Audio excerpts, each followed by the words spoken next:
พี่น้องบ่ล่ำใจเกนร้อยบ่อยที่ได้ใช้สร้างปาฏิหาริย์อีกแล้วสร้างตำนานอีกแล้วมาเงิดเจ้าภาพแต่ปะเออปกติแล้ววันที่เก้าเดี๋ยวเราวางพี่น้องวางวันที่เก้ามื้อเดียวเจ้าภาพโทรมา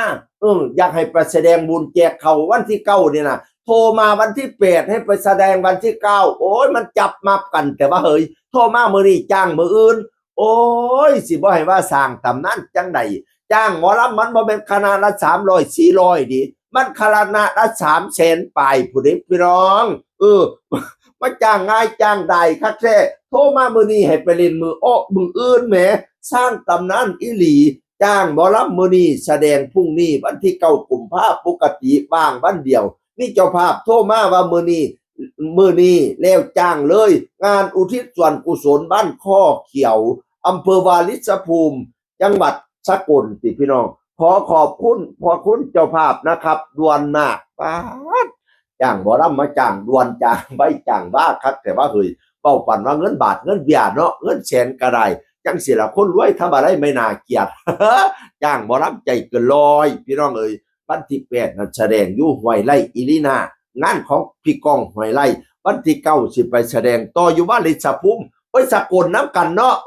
อุ้ยพอได้เดินทางไกลซ้ำโอ้ยโชคดีแล้วที่พ่อคอยหลวงพ่อบ่อยสิริไสว่าหน้าบ่อยออกมาประกาศสร้างตำนานอีหลีพะนะว่า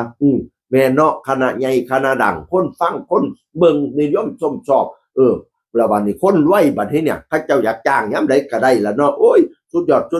พอดีวางถือกันขโมกันพร้อมบัดเนี่ยโอ้ยสุดยอดสร้างตำนานคือพ่อบ่อยแล้วว่าบางคณะก็สร้างตำนานคือกันดีสนิทว่าแสดงแล้วปุ๊บจ่ายเงินปุ๊บเฮ็ดสัญญาต่อปีหน้าปุ๊บจังซี่ก็มีพี่น้องเล่นแล้วติดอกติดใจ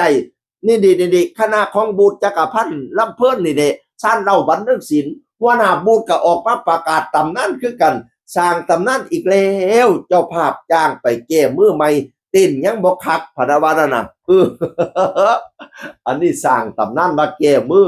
รอบนั้นเต้นบ่คักเที่ยอยากได้แบบเต้นคักๆอยากได้แบบเต้นคักๆเอาไปแก้มือใหม่อีกรอบพะนะว่านั่นน่ะเพราะการแสดงของศาลเรามี2สไตล์แสดงสไตล์ที่เน้นเรื่องหมอลำคือ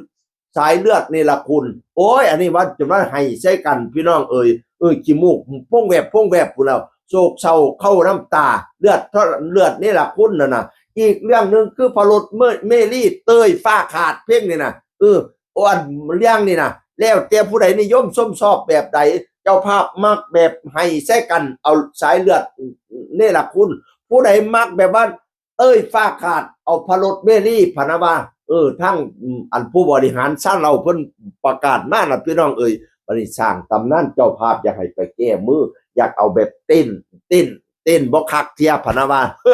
นี่ละการสร้างตำนานของหมอลำ2 คณะเอามาเว้าสู่ฟังซ่านเราบันเทิงศิลป์และหมอลำใจเกินร้อยบ่อยสิริไส